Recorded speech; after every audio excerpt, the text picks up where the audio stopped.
নমস্কার, কলকাতা টিভি ডিজিটালে আপনাদের স্বাগত জানাই। আপনাদের সঙ্গে রয়েছি আমি জহিতা।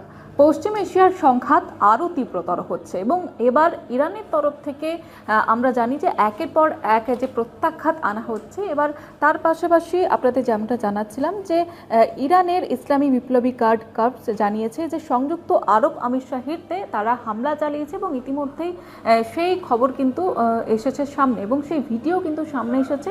এবং মার্কিন প্রেসিডেন্ট ডোনাল্ড ট্রাম্প তিনি যেমনটা হুঁশিয়ারি দিয়েছিলেন যে আমেরিকার তরফ থেকেও যে হামলা অব্যাহত রাখার, সেই হামলার প্রত্যাঘাত হিসেবে এবার আরব আমিরশাহিতে হামলা চালালো ইরান। কারণ হচ্ছে যে কিছুদিন আগে মনে করা হচ্ছিল যে এবং জানানো হয়েছিল যে আমেরিকার তরফ থেকে যে আরব আমিরশাহিতে মার্কিন যে সেনাঘাঁটি, সেই সেনাঘাঁটি গড়ে তোলা হচ্ছে এবং সেই কারণেই সেই সেনাঘাঁটি ধ্বংস করার লক্ষ্যেই ইরানের তরফ থেকেই কিন্তু পাল্টা প্রত্যাঘাত নিয়ে আসা হচ্ছে। তবে এখনও পর্যন্ত মার্কিন প্রেসিডেন্টের তরফ থেকে ডোনাল্ড ট্রাম্প তিনি এই বিষয়ে কিছু জানাননি এবং তার পাশাপাশি কুয়েত সরকারের পক্ষ থেকেও কিন্তু কিছু জানানো হয়নি যে কত ক্ষয়ক্ষতি হয়েছে। তবে এখনও পর্যন্ত ইরানের তরফ থেকে যেমনটা দাবি করা হচ্ছে যে তাদের যে এই প্রত্যাঘাত এবং ড্রোন হামলা, সেটা 84তম ড্রোন হামলা। কারণ এর আগেও আমরা দেখেছি যে সংযুক্ত আরব আমিরশাহিতে তারা বারবার হামলা চালিয়েছে।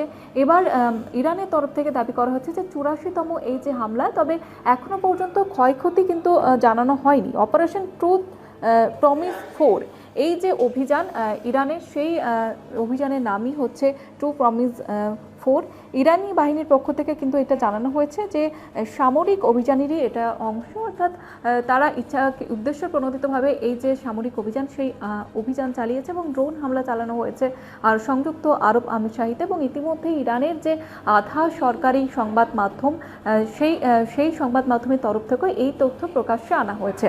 এর পাশাপাশি আপনাদের জানিয়ে রাখবো যে IRGC তারা বিবৃতি জারি করেছে এবং তারা বলেছে যে এই হামলায় তারা 1000 কিলোমিটার পাল্লার কাদির 380 মিসাইল ব্যবহার করেছে। তাদের বয়ান অনুযায়ী কুয়েত বন্দরে থাকা 3টি মার্কিন জাহাজ ডুবে গিয়েছে এবং বাকি 3টি মারাত্মকভাবে ক্ষতিগ্রস্ত হয়েছে। যদিও মার্কিন প্রতিরক্ষা দপ্তর বা কুয়েত সরকারের পক্ষ থেকে এখনো পর্যন্ত নিশ্চিত হয়নি এবং এটাও বলা হয়নি যে তাদের কত ক্ষয়ক্ষতি হয়েছে। অর্থাৎ ইরানের তরফ থেকে যে বিপুল পরিমাণে ক্ষয়ক্ষতির দাবি করা হচ্ছে, সেটাও কিন্তু এখনো পর্যন্ত নিশ্চিত করা হয়নি কুয়েত সরকারের তরফ থেকে। তার পাশাপাশি ইরান কিন্তু পাল্টা হুঁশিয়ারিও দিয়েছে। হুঁশিয়ারি হচ্ছে সুনির্দিষ্ট কৌশল কাজ করেছে বলে বিশ্লেষকরা তারা মনে করছে। এবং গত বৃহস্পতিবার ইরানের স্বরাষ্ট্রমন্ত্রী আব্বাস আরাকচি তিনি দাবি করেছিলেন যে পারস্য উপসাগরীয় দেশগুলিতে মোতায়েন থাকা মার্কিন সেনারা তাদের নিয়মিত সামরিক ঘাঁটি ছেড়ে বিভিন্ন হোটেলে আশ্রয় নিচ্ছে এবং সেই কারণেই আরব আমিরশাহির যে এই হোটেল, সেই হোটেলে ড্রোন হামলা চালিয়েছে ইরান, এমনটাই ইতিমধ্যে জানানো হয়েছে তাদের বিদেশ মন্ত্রকের তরফ থেকে। তার পাশাপাশি আরও একটি বিষয় উল্লেখযোগ্য, সেটা হচ্ছে মার্কিন সেনারা সাধারণ মানুষের ছদ্মবেশে নিরাপত্তার খাতিরে হোটেলগুলিতে রয়েছে, এমনটাই তথ্য ছিল ইরানের কাছে এবং সেই কারণেই এই হামলা চালিয়েছে ইরান।